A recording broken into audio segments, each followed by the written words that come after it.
Welcome, everyone, and thank you for joining today's WorldDenver event, The Uyghur Crisis Explained. My name is Caitlin Shira. I'm a board member of WorldDenver's Young Professionals program, otherwise known as the YP program. The YP program brings globally engaged young professionals together through a shared passion for international affairs and cultural exchange. We're very excited to present this panel of experts and activists on such an important topic today. Without further ado, I would like to introduce our moderator, Nathan Duddles. Nathan lived in the Uyghur region of northwest China and Kazakhstan over a period of 19 years and studied both Mandarin Chinese and the Uyghur language. Presently, he runs a small nonprofit, the Silk Road Peace Project, and partners with a number of other organizations in advocacy efforts to end the current human rights crisis. We're very happy to have him here today. We want this to be an open conversation, so feel free to submit questions in the question box. The question box is located in the control panel, indicated by the orange arrow in the right of your screen. With that being said, Nathan, you can take it away. Okay, thank you so much, Caitlin and WorldDenver, for this opportunity. Today, I am not only representing my own NGO, but also a loose affiliation that we've created over the last few years called the Colorado Uyghur Advocacy. And several of the panelists have had connections with that over the last few years. My role right now will be to just give you guys a quick orientation. I realize that there's probably all levels of background and understanding of the crisis. And so I'm going to just give you guys a very quick PowerPoint to help get us on the same page. Okay, hopefully everyone can see that. And first of all, the place. We're talking today about the far northwest part of China, which is normally referred to as Xinjiang Uyghur Autonomous Region, or the XUAR. However, the first thing you need to know about this name is that the word autonomous is a complete misnomer. Nothing could be more opposite, actually, than the meaning of the word autonomous, as you're going to hear about from the panelists today. Originally, it was known as East Turkistan before it was forcibly annexed by China. The history of that's complex, and we can get into that more as our discussion goes on today. The region is about the size of Alaska or Iran, 1/6 of China's total land area. So it's a very significant piece of real estate within the current borders of China. It's also very international. As you'll notice from the map, it has borders with Mongolia, Russia, Kazakhstan, Kyrgyzstan, Tajikistan, Afghanistan, Pakistan, and India. Because of the history of the region, it's much closer to Central Asia in culture and language than it is to China proper. And that is part of the reason that this crisis is happening. Let's talk about the people. The picture you see there would be a very classic Uyghur older gentleman wearing traditional dopa and his beard trimmed or grown as according to their fashion. The word Uyghur is actually pronounced Uyghur, but in English, we commonly just refer to them as the Uyghurs. There's about 12 to 13, a majority of whom are Muslim in this part of China. But the Uyghurs have been indigenous to the region for many centuries. China kind of came to them and then annexed them. They haven't been moving around for a long, long time. They're similar in terms of facial features, language, culture, and religion to the people of Turkey. So if you have Turkish friends or you've been to Turkey, you already are very close in understanding who the Uyghurs are. They're known for their contributions in music, literature, business, culinary arts, etc. Very rich and talented people group. The region is also home to similar but smaller groups of minorities, the Kazakhs, Kyrgyz, etc. Let's talk about the problem, and that's why we're here today. The picture you see on your screen there is an authenticated photograph from the early part of, I think it's 2017 or maybe 2018, from one of the camps. We're going to be talking today about the re-education camps. And though the Chinese government likes to refer to them as such, re-education, the photograph speaks for itself. There's nothing less than a concentration camp depicted there. Starting in early 2017, about 1.8 million Uyghurs and other similar ethnic groups were put into hundreds of massive re-education camps, such as you see there. we're going to talk about the kinds of abuses that have been going on. I won't go into great detail, but it's the list is almost endless: brainwashing, torture, forced sterilization, rape, parent-child separation, organ harvesting, destruction of culture and language. It's the litany of horrors is something that keeps us up late at night, honestly. It also involves mass digital and police surveillance. Even if you're not in one of the camps or prisons, the entire region is like an open air prison. One of the main features of the abuse going on is forced renunciation of all religious and ethnic identities that compete with so-called allegiance to President Xi and the Chinese Communist Party. The evidence also is very well documented. Right now, the CCP is pushing back against the narrative that this is a human rights crisis. But just for background, the evidence that's been collected over the last 4 years is some of the best in the world. Many of them are documents from the Chinese government. Many of them are involve satellite imagery, etc. So it's not easy right now to try and poke holes in the argument that this is indeed meets the legal definition of genocide. Okay, let me turn off my screen sharing there. I would like to now introduce our panelists. And so if you guys would kindly turn on your cameras, that would be fantastic.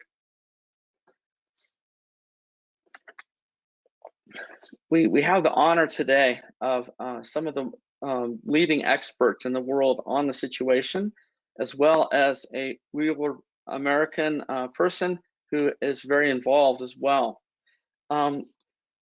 Arafat Alem, who's at the top of your screen, well, it's at the top of my screen, I'm not sure where it is on your screen, is a Uyghur American anesthetist. He's currently working in a hospital here in Colorado Springs.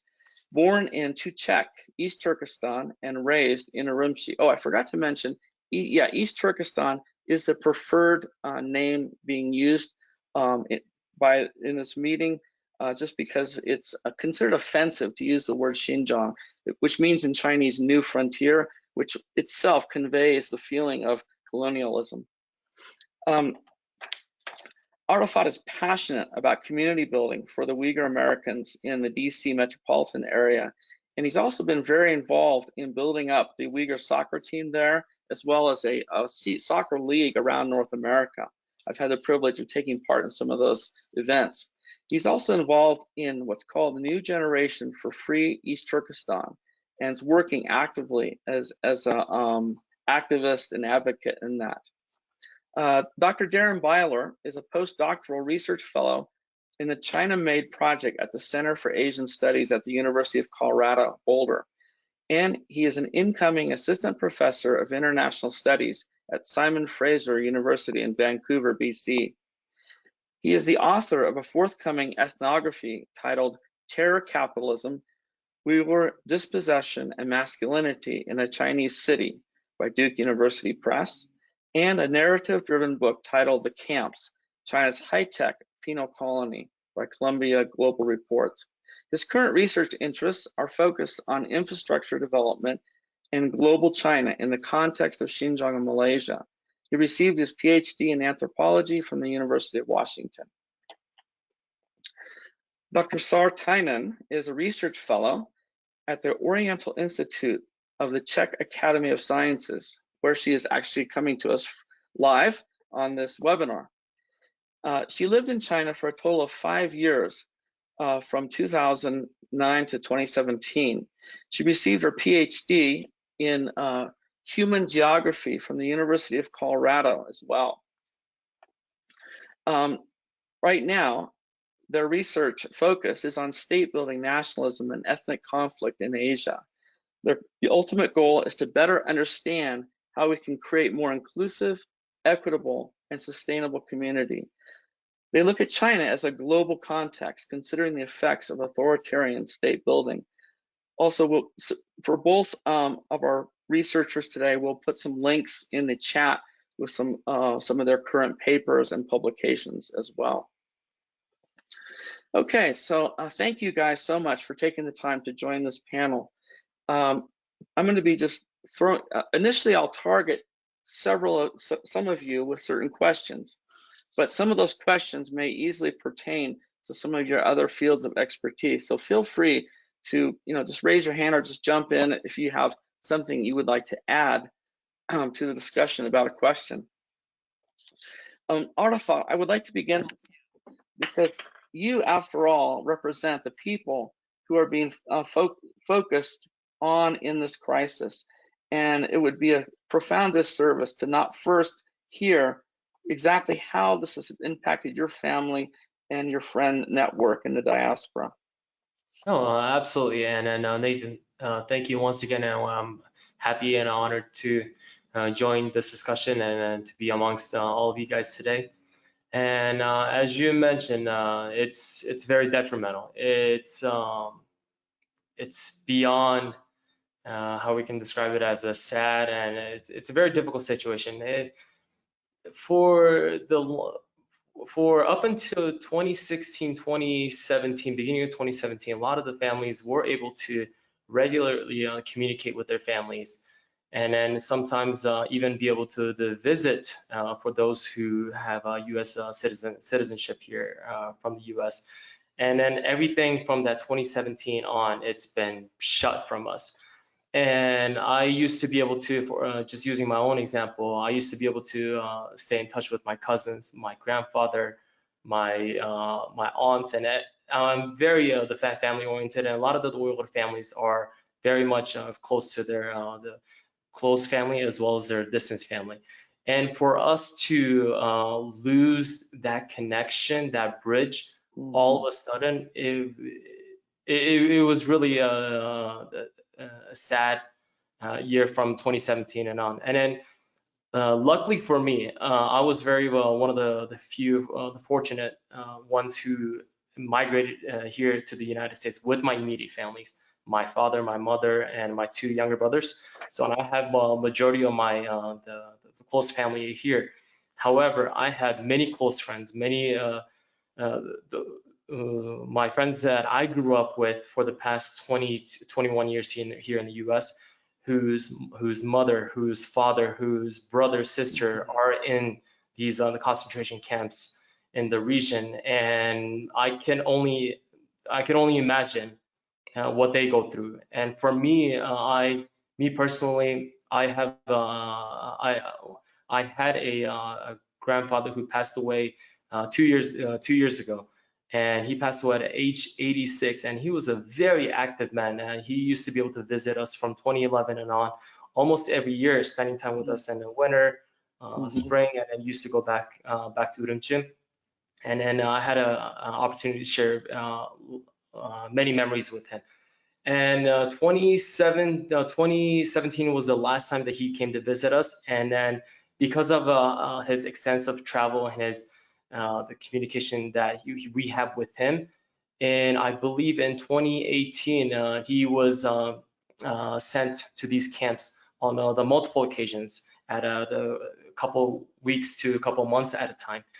And then here we have 85-year-old, he was 85 at that time, who is getting re-educated to be a better citizen for the communist regime, and then to essentially telling the government that telling the communist regime that he no longer has the connection with us, and it was very, very detrimental. And then when he finally left, I believe in beginning of 2019, he had a multiple stroke, which caused him to start to lose his memory, his speech, and at the end, in May of 2019, it was his respiratory system. He was no longer able to breathe, hence him passing away. And then even I remember that January and February of 2019, and we desperately wanted to talk to him. We knew that he wasn't able to. He may not have recognized us. He may not have even have a direct conversation with us. But we just really desperately wanted to see him for the one last time, because we know that we couldn't see him in person. But even then, that wasn't afforded to us because we were afraid for our families, my cousins and my uncle and my aunt and the other relatives who are in Urumqi and Juche. We didn't want to jeopardize their safety. So I personally took it really hard that even the last few months, weeks, because we knew that he wasn't going to do well. And it was sad for me to be able to not see him through FaceTime or the other and then that's the same thing that many the East Turkistani, the Uyghur Americans are facing all throughout the world, that they no longer have that bridge anymore. Right, that's incredible. An 80-something-year-old man put into a re-education camp. That right there just tells us that there's something far bigger going on than just an anti-extremist campaign. It's unbelievable. The next question I'd like to refer to Dr. Byler. We've been talking about the camps so far, and I'm wondering if you could give us some background. Who decides and how do they decide who goes to the camps? That's a good question, and it's not fully clear. But what we do know from state records and documents that have been recovered from the police departments throughout the region is that people were deemed untrustworthy based on a number of different categories. So it had to do with their age, being between the ages of 18 and 55. So Arafat's grandfather is actually an exception probably to the norm. Most of the people that were taken were men, around 2/3 or so. There's also questions in the forms that the police are using or the civil servants are using about the person's religious background. Does the person pray regularly? Do they have religious knowledge? There's questions about their social network. Do they have family members living abroad or living in Muslim majority areas? Have they traveled themselves to a Muslim majority country? And then there's a question about whether or not they've taught their children about Islam in their home. Or not even Islam, but also their own history, Uyghur history. Have they taught them language? Does the person have any knowledge of Arabic or Turkish? Those are some of the general questions, and then there's like more specific things that show up over and over and over again in the reasons for detention, which is, this person had used a VPN, which is a virtual private network that allows you to, check Google, for instance, or to access information that's blocked by the Chinese state. That's deemed in itself an act of wanting to commit terrorism. It says this directly in a manual that just simply having a VPN or having WhatsApp, which is a app that almost all of us have on our own phones, right, is an intent to do something illegitimate and to push back against the state.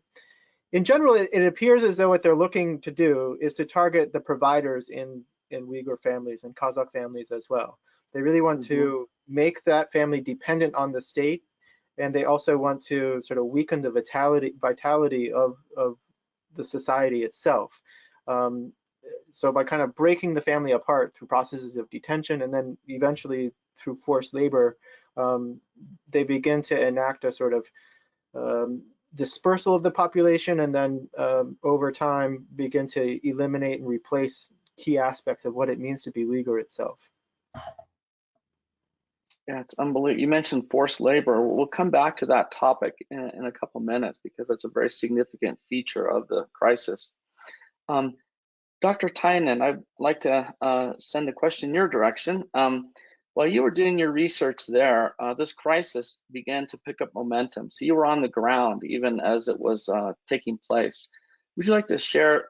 There's also you've been published a paper too on your experiences in that. I think it'd be really relevant to hear from the perspective of someone living in Urumqi as this began to unfold.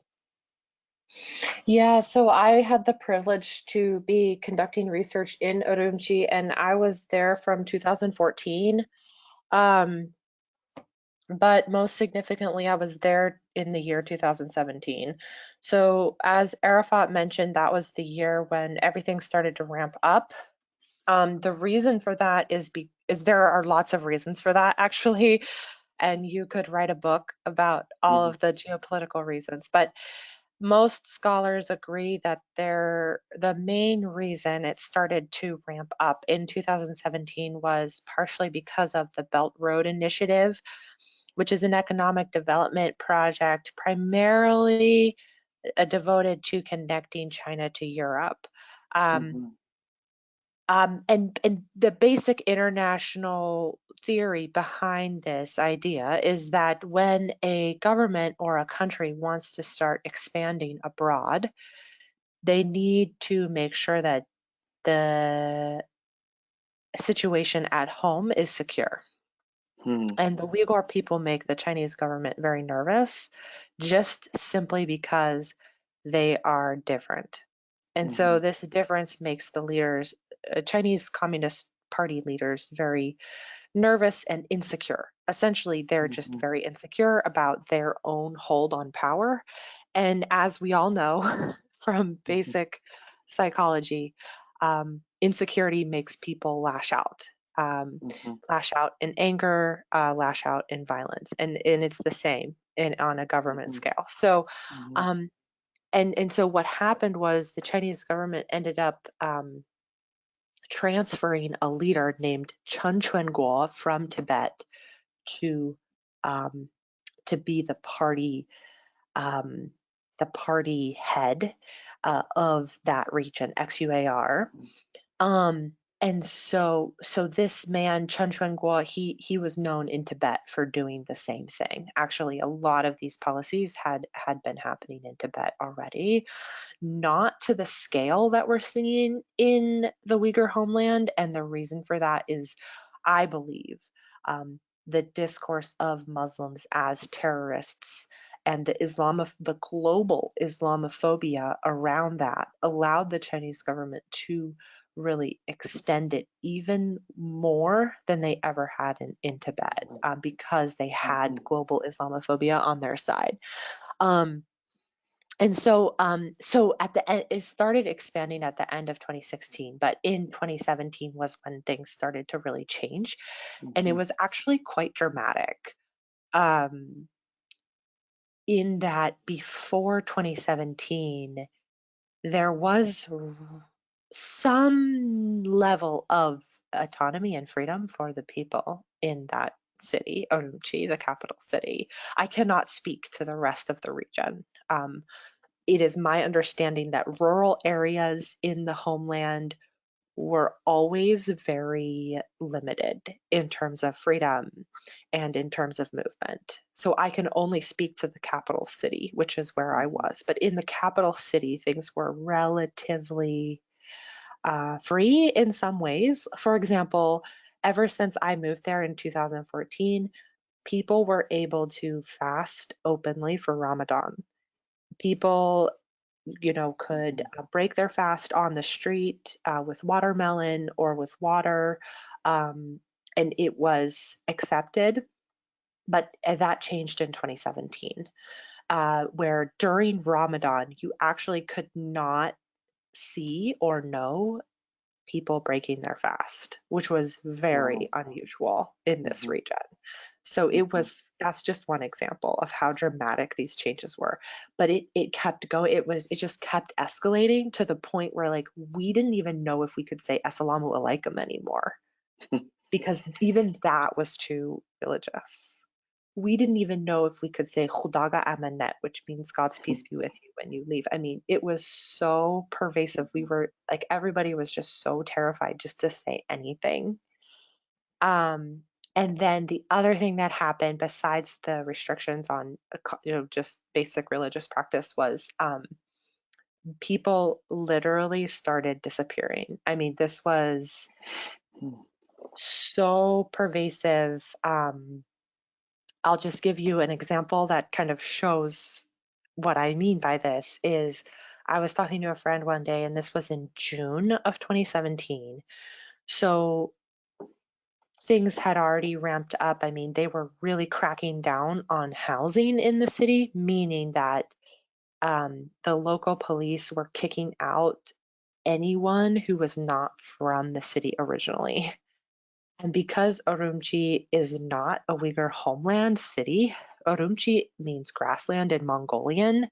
Urumqi is located in the north of the region, and it's actually not part of the Uyghur homeland. Most Uyghur people in the city are migrants of some kind, but they were kicking everybody out who was not considered a local, which was most of the people I knew. And so I was talking to a friend, and it's very common in Uyghur to, if you ask about someone, you might say yok kitiptu, which means, oh, I just haven't heard from them in a while, or,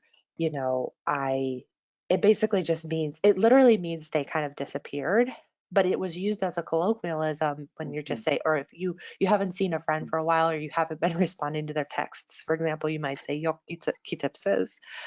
And it's just a thing that you say. And I said that. One of my friends asked me about another one of our friends, and I said, oh, yok kitiptu, meaning that I just hadn't heard from him in a while. And he was like, yeah, you can't really say that anymore, because do you mean he literally disappeared, or do you just mean you haven't heard from him? Because these days, if you say yok kitiptu, we don't know if you were saying he disappeared or if you just haven't heard from him. So it was so pervasive that it was just, you just didn't know where anyone was. It was so scary. And ultimately what ended up happening was that Uyghur people were too scared to even talk to me after that month. So through the summer, it became even too dangerous for me to even keep in touch with people anymore. So yeah, it was really scary, and people just kept saying it will get better, Yokshibab Kitatu. And it didn't. It just kept getting worse. And it was so, and October of that year there was this big Chinese Communist Party meeting in Beijing, and everybody kept saying it will get better after October. And it didn't. It got worse. It just kept getting worse. So I ended up leaving in October of that year. Yeah, it was definitely reminded me of what I understand about the Holocaust, in that it was this escalation. Like, there one day, you could say something, then the next day you couldn't. And then first the Uyghur shops were demolished, then the Uyghurs were kicked out of the city, then people started disappearing, then they couldn't talk on WeChat, then they couldn't talk on the phone. And it was just like this constant escalation of restrictions. So it was Wow. it was pretty terrifying. Yeah. I can only imagine. And you're right, that the parallels, I think, with the progression of the Holocaust are chilling. And eventually we'd like to have some Jewish voices take part in this kind of a discussion as well. I know that community has been very active. You did mention too the Belt and Road Initiative as being a driving force, and that leads into the role of economics as a driving force in general, as well as forced labor. And Dr. Byler, I'd like to ask you to provide some commentary on those forces. Sure. I mean, what Sarah is saying there is connected to this as well. A friend of both of ours who left soon before they did, they said that in their neighborhood in southern part of Urumqi, they would see the police vans parked next to the checkpoints or the people's convenience police stations, and they would be there most of the day until they were filled, and then they would go away. And every day there was a van full of people leaving the neighborhood for the camps, just day after day after day after day. So it's something that was happening right in front of them, and people saw it happening to everyone they knew. They had go bags just in case it would happen to them, because they knew that, in the camp they wouldn't have clothing, they wouldn't have their medicine, whatever they needed. The way this is connected to economics is one of the ways that they decided who should be sent to the camp is they use a lot of technological tools So they developed new kinds of digital forensics tools, which can scan people's phones and look through their digital history, to look if someone had a VPN before or had done something that was flagged by these tools. They also began to develop biometric surveillance systems that would track people as they move through space and control their movement in that way. And these tools became kind of a driver of the security economy, with around $8 billion invested in them in 2017 and 16, 17 and 18, and around 90,000 new police hired to implement the system. So it became a major aspect of the economy. And the companies that were involved in this are mostly private companies contracted with the government, the leading tech firms in China. And for them, it was about building intellectual property and new tools that could be deployed in other ways. So they see themselves as kind of developing new kind of military technology, policing technology that can be exported to other countries. So that's one economic aspect of the system. Another is the labor aspect, which comes out of the camp system itself. So as we see in many contexts where camps are used, they're very expensive to run and to build and all of that. And so to make them sustainable, you need to have some way of making some profit out of them. And so it becomes a kind of workhouse environment where people are paid very low wages or not at all. The Uyghur region is the source for around 84% of Chinese cotton, around a quarter of the world's tomatoes. But the cotton is really what's become a major aspect in the forced labor system, because the state has begun to move garment manufacturing from Eastern China to Northwest China to use this new kind of labor force that they've found through detention. And so around 1 in 10 garment workers are going to be Uyghurs, or going to be people from the Uyghur region. Which means that a large segment of the global supply chain in cotton is now affected by this camp system itself. Most global brands that we buy from here in the United States source their cotton in China, or did in the past, and in many cases have been implicated in the camp system itself. So that means that there's some really, global economic implications for how this system affects all of us and how we ourselves are implicated in it. There's more that we could say about the economics, but those I think are the two main aspects of it. And I'll just leave my comments at that for now. Yeah, thank you. That's very insightful. You mentioned the technology. I know that you've been doing a lot of research, especially on it being exported. Would you mind commenting on, I mean, we're talking about the Uyghur situation and the ex-UAR, but the problem is actually has implications that far beyond that region, especially when it comes to the technology. Is so some additional insight you might want to share about, for example, the threat to the rest of Central Asia, as well as wherever China has a footprint? Sure. So a lot of these tech companies are international companies, or they're wanting to be them, and they're thinking about their relationship to the Belt and Road as well, which is China's development initiative.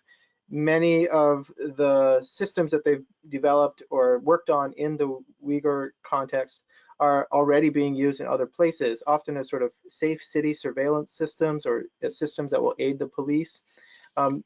For the most part, they don't have the density and quite the effect that they do in the Uyghur region. And that's really because they don't have like an army of police to implement them. They don't have checkpoints in most cases, except for places like Palestine, where they do have checkpoints that are similar. So that's how it's starting to move. Mostly what it's doing at this point is really sort of supporting authoritarian governments in other contexts to sort of solidify their control over their populations, but so far haven't really been used to sort of colonize other people or put them in a kind of open air prison in the same way that we've seen in the Uyghur context. There was even talk at one point of a automatic Uyghur alarm that could be built into a facial recognition system. It seems like there is no limit to their imagination on finding ways to entrap and to target and profile. It's unbelievable. Arafat, sorry, is your microphone might be muted. My apologies. As you were saying, yeah, there's definitely a facial recognition that recognizes the Uyghur and the Kazakh faces. And I believe there was a company in Boston that aided the Chinese regime in the technology and an acquisition. Yeah, it's so that gets into the issue of, you know, our role as consumers and in the West. You know, are we helping to prop up these systems with our purchasing of certain technologies or supporting certain companies? Are there any brands that stand out to any of you right now that as being particularly egregious, things that we'd want to give a heads up to our attendees to consider perhaps not supporting through your consumer habits? If I may start, if that's okay with everyone, there in last month or so, we saw a lot of the clothing company that came in and said that we will no longer use the cotton produced in the region. There was an H&M, Adidas. So there's definitely companies that are realizing that the consumers, the atmosphere of the consumer now is that we want to buy products that are that are made in good ethics, ethically produced. So there's definitely a traction that's coming up. But one company that we are actually focusing on with the organization of the New Generation for Free East Turkestan is the company for the Volkswagen. Volkswagen is, as you guys know, it's one of the biggest automotive group in the world, and they actually have a huge presence in China. And I believe more than 20% of the car sales are made in that are bought in China. So there's a huge market that they're focused on. And Volkswagen is actually one of the companies that actually have a physical factory in the city of Urumqi in East Turkestan. And there's definitely the evidence that there are Uyghur, Kazakhs, and other Turkic the prisoners who are being used as part of the forced labor in the region. And then one of the things that we've been trying to target is that we've been trying to protest against the Volkswagen. And since the March 6th, on every Saturday for over 9 weeks now, we have the organizations in 10 different countries and in multiple locations here in the U.S. We have done it in Colorado Springs, we've done them in Virginia, in Boston, and we essentially are trying to pressure the Volkswagen to shut down the supply chain in the region, as well as shutting down their factory, because at the end they're benefiting from the economics of the forced labor and then the concentration camp and the genocide that's happening there. Yeah, you showed me one of your posters. It was I think really gripping. An old picture from World War II of Volkswagen with a Nazi insignia on it, and then a present day picture of a Volkswagen police vehicle in Urumqi. And it's shuddering to think about how many Uyghurs have been carted off to the camps in Volkswagens specifically. So it's a very visceral image in my mind. I would like to just ask also, just for any of you who feel comfortable answering this question, just the Han Chinese perspective, especially in the West. There's a number of large communities of Chinese Americans in different locations, and it's an area that is particularly concerning to me as well. I just was wondering if Sarah or Darren, either of you would care to comment on what are you picking up these days? Is the Han contingency, are they starting to understand, or we still have a long ways to go?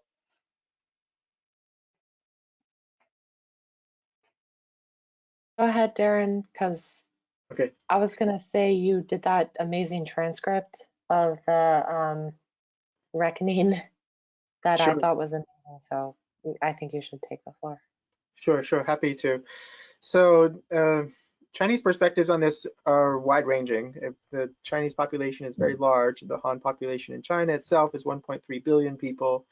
In the Uyghur region, there's around 9 to 10, or maybe 11 million Han folks. And so people in the Uyghur region have much more awareness of what's actually happening around them, because in many cases they've been sort of forced, or they've been asked and sometimes volunteered to be a part of the system of deciding who should be sent to the camps, of working in the camps, acting as teachers, all of those sorts of things. And so for them, it's really immediate, and actually has changed their own lives in some ways too. And many folks there, especially those that were there for a long period of time and really don't see Uyghurs as an existential threat to the state or anything like that, they see this as a major overreach, and have, I think, for a long time. At the same time, the discourse of terrorism is really strong. And people, if they are told over and over and over again to hate another group of people or to fear them, they begin to take on that message, especially when it's coming from authority figures, when it's institutionalized, when Islamophobia becomes the norm rather than the exception. And that's really what's happened across China. So many people in China still really embrace an Islamophobic viewpoint and see what's happening in the Uyghur region as necessary and as actually better than what the US has done in the US's approach to the war on terror, because they say, well, you went and occupied or you bombed Iraq. We haven't done that in Xinjiang. We've just, helped these Uyghurs. We're giving them a benefit by giving them these schools, free education, free food. It's wonderful. So some people believe that. They think that this is that development is being done to the Uyghurs, and it's necessary for them because Uyghurs are backward, because they're Muslim and because they are different. They look different and speak a different language. So that's still, I think, probably the dominant view. But I think in the eastern cities, where people have a bit more access to Western media and more, I think, understanding of how colonialism works, and more suspicion of what this government rhetoric is, I think there's beginning to be some shifts. And Sar was mentioning a Clubhouse meeting that I was a part of recently. Clubhouse is an app that on your phone that really lets people speak to each other. And around 4,000 Han people from around the world had a Clubhouse discussion talking about the camp system. There was many Han people from the Xinjiang region, and that's how they referred to it, who were talking about what they had seen with their own eyes, what they had experienced, their own family members that had become part of the camp system that had detained Uyghurs.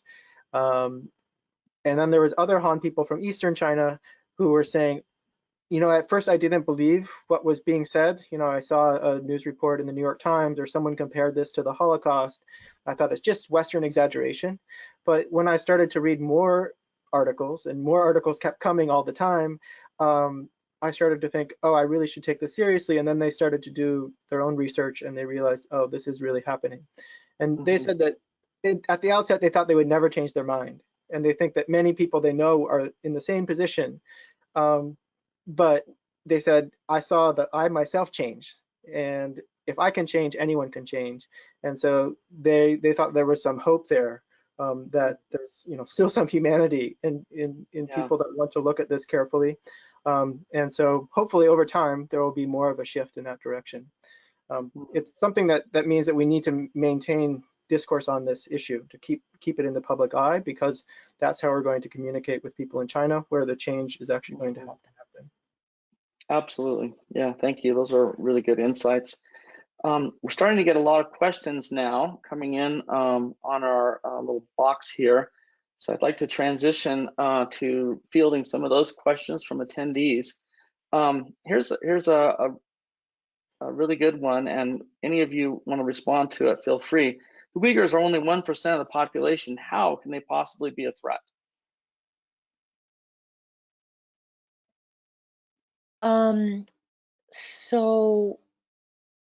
Okay, I guess I'll answer this one if that's okay. Yeah, absolutely. Yeah, that's a great question, and I think most people would agree with you. But to take an international relations or a geopolitical perspective, basically this comes from my background as a human geographer. So basically around the world we have this system called the nation state, and all nation states around the world have minority populations. So it's not unusual, but But one thing that is unique about China is that 60% of China's landmass is an autonomous region of some kind. It's either an autonomous prefecture, autonomous county, or autonomous region. That includes Tibet, Xinjiang, and Inner Mongolia, as well as some of the Korean regions in the northeast, and another province called Guangxi in the south, as well as some autonomous regions in Yunnan near Vietnam, Thailand, those areas. So China is actually a majority of China's landmass is an autonomous region, meaning that China is extremely insecure about its minority regions. And the Xinjiang Uyghur Autonomous Region is the same size as Alaska. It's huge. China is very insecure about losing control of that region, especially because it has oil, and it's a key part of the Belt Road Initiative, which is also about oil pipelines. This is a very important region to the Chinese government. In addition to that, it's about international clout. If this area of the Uyghur homeland were to declare independence, it would be a stain on China's international reputation. And what has happened, there has been some small violent incidences scattered throughout the region, actually throughout all of history, since China has occupied the region. There have been rebellions because the Uyghur population is not pleased with the Chinese presence. There have been some violent incidents, and there have been connections to ISIS. There have been some connections to Muslim terrorist groups. And so China is extremely nervous about this.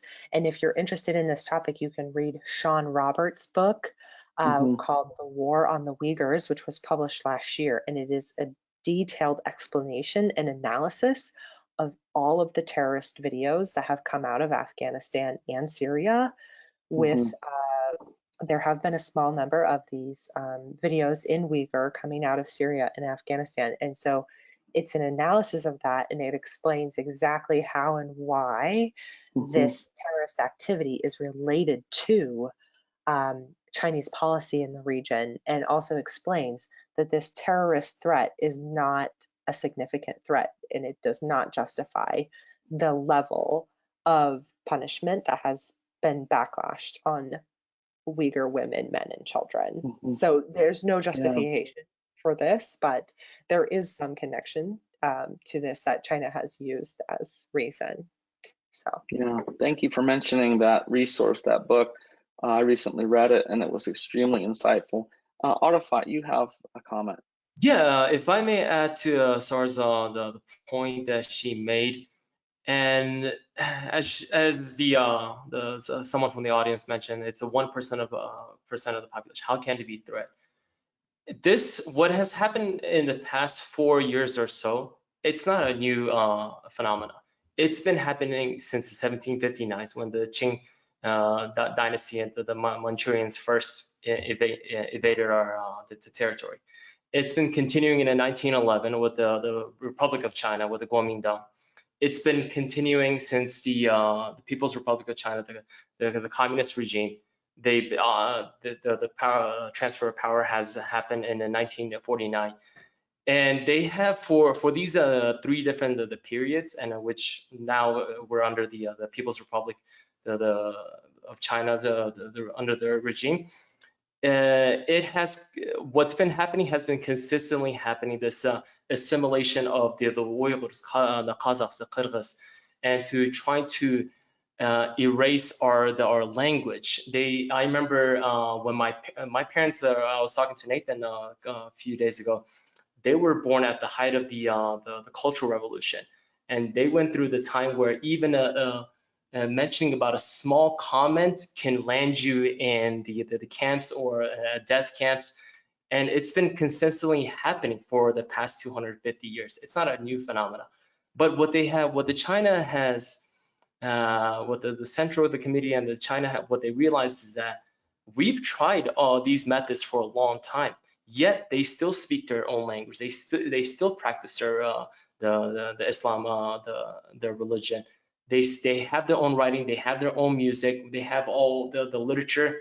They've seen that we have not assimilated into the Han, the culture, the language of the Mandarin, into what the Communist Party wants us. So I feel that because we haven't been so resistant, and because of our rich history that has extended for over a millennia, and I believe that that's one of the reasons why China is very adamant about getting to. They came to the point, and Darren also talked about the economic, the cost for this wiping and eradication of the people of the East Turkestan. I think that's one of the reasons why, even though we may represent 1% of our population, it's the landmass, it's the natural resources that we have, and it's the threat that the China has seen for the past centuries. Thank you. Yeah, that's good to have some of that historic perspective. His dad's a really nice guy. I enjoy getting to meet him. And a lot of these, by the way, that brings up the question of the Uyghur diaspora.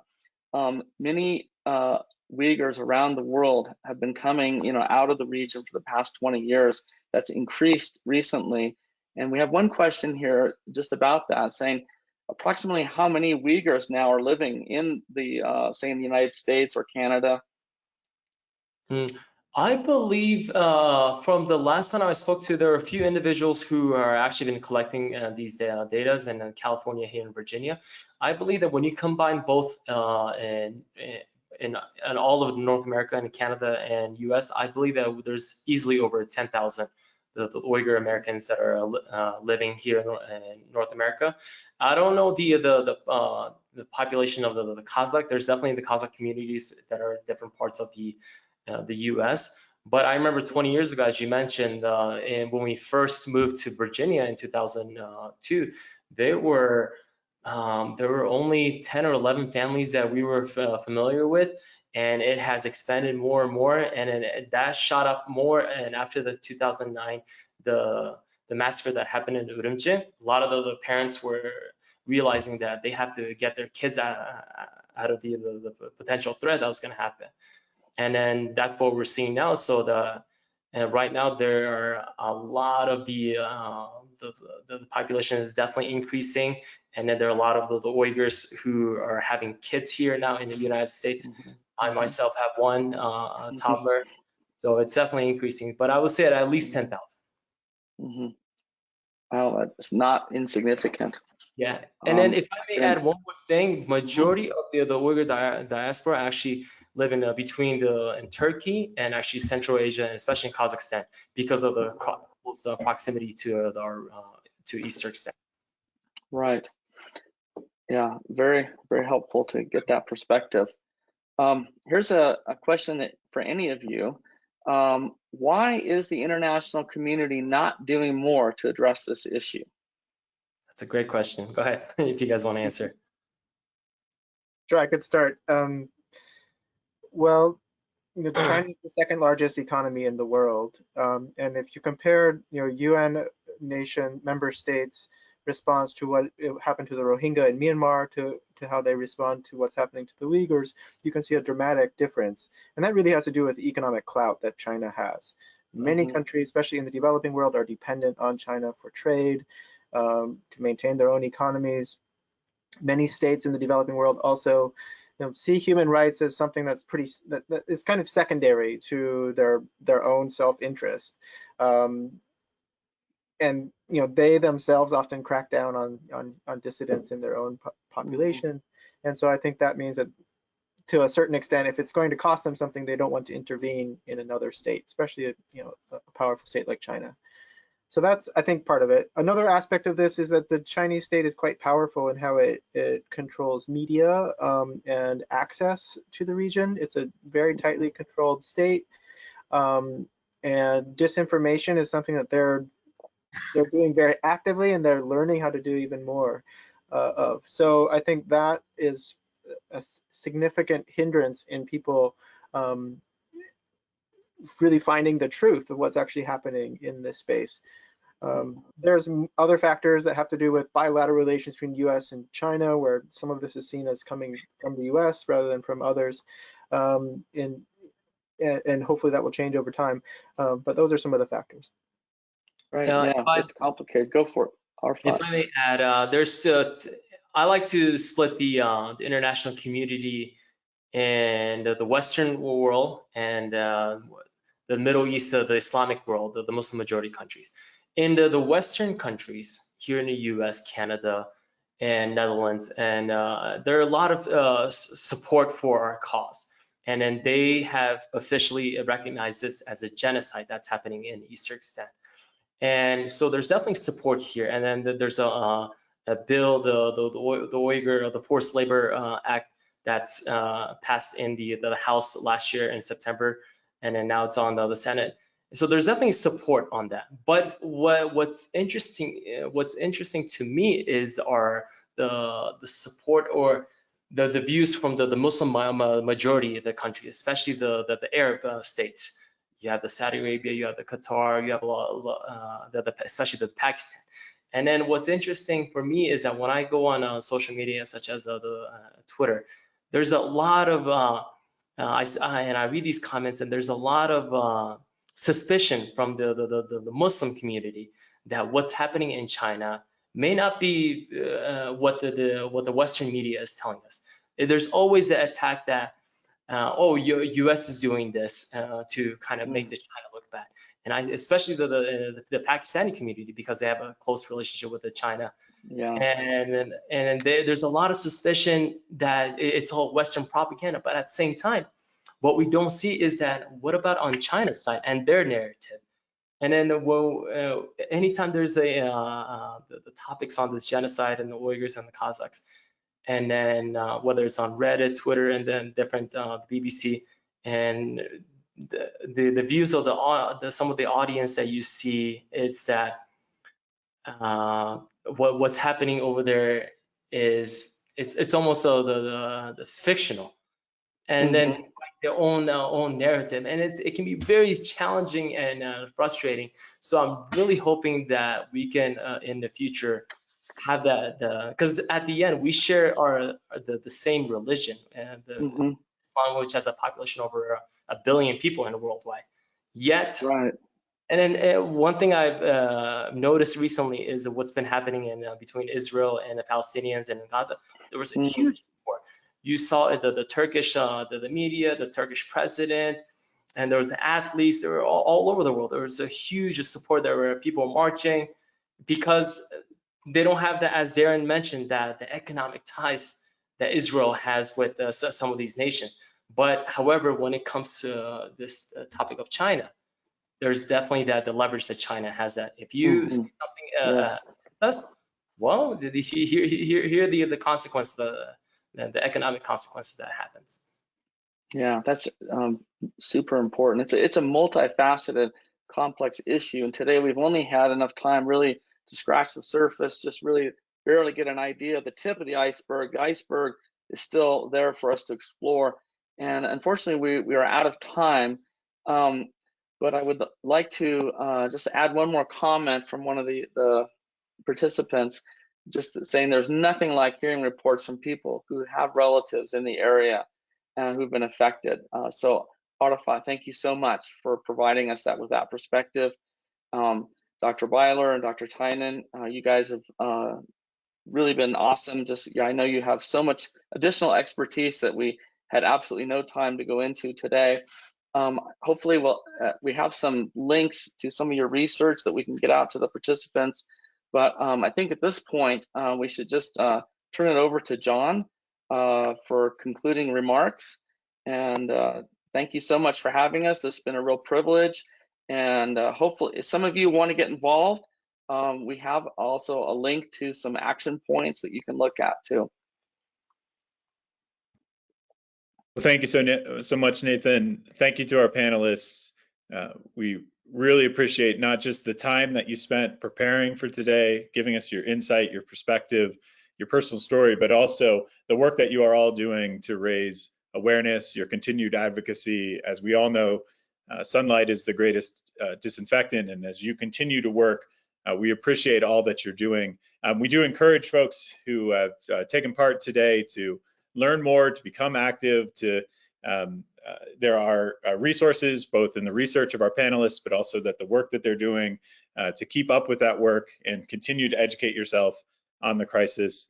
And finally, I just want to thank the WorldDenver Young Professionals for your work to bring this event to fruition, something that took over a year. It was one of our first events, unfortunately canceled in person due to COVID last year. And there's one young professional in particular whose name I won't mention due to security reason, but she knows who she is and has done an incredible amount of work to make this event happen behind the scenes. And we thank you so much for that.